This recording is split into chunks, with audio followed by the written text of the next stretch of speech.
9-10ನೇ ಪಾಯಿಂಟ್ನಲ್ಲಿ ಸಿಗದ ಕಳೇಬರ, ಧರ್ಮಸ್ಥಳ ಪ್ರಕರಣದ ಸಾಕ್ಷಿಗೆ ಮತ್ತೊಬ್ಬ ಎಂಟ್ರಿ.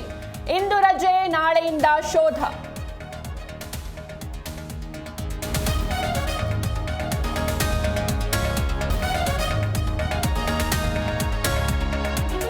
ಅತ್ಯಾಚಾರಿ ಪ್ರಜ್ವಲ್ಗೆ ಜೈಲೇ ಜೀವನ, ಒಂದು ಕೇಸ್ನಲ್ಲಿ ಶಿಕ್ಷೆ, ಇನ್ನೂ 3 ಬಾಕಿ.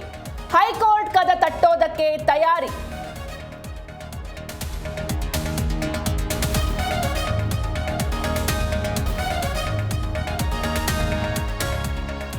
ಸಾರಿಗೆ ನೌಕರರ ಜೊತೆ ಸರ್ಕಾರ ಸಂಧಾನ ವಿಫಲ, ಬೇಡಿಕೆ ಈಡೇರಿಕೆಗೆ ನಾಡಿದ್ದು ಮುಷ್ಕರ, ನಾಳೆ ಸಿಎಂ ಸಭೆ, ಮುಷ್ಕರ ಭವಿಷ್ಯ ನಿರ್ಧಾರ.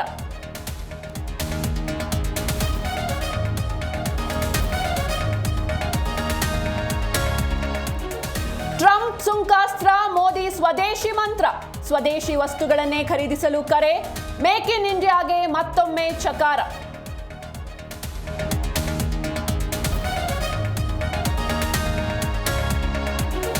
ನಿರ್ಣಾಯಕ ಘಟ್ಟ ತಲುಪಿದ 5ನೇ ಟೆಸ್ಟ್ ಪಂದ್ಯ, ಅಪಾಯದಿಂದ ಪಾರು ಮಾಡಿದ ಆಕಾಶ್ ದೀಪ್. ಇಂಗ್ಲೆಂಡ್ ಗೆಲುವಿಗೆ 374 ರನ್ಗಳ ಗುರಿ.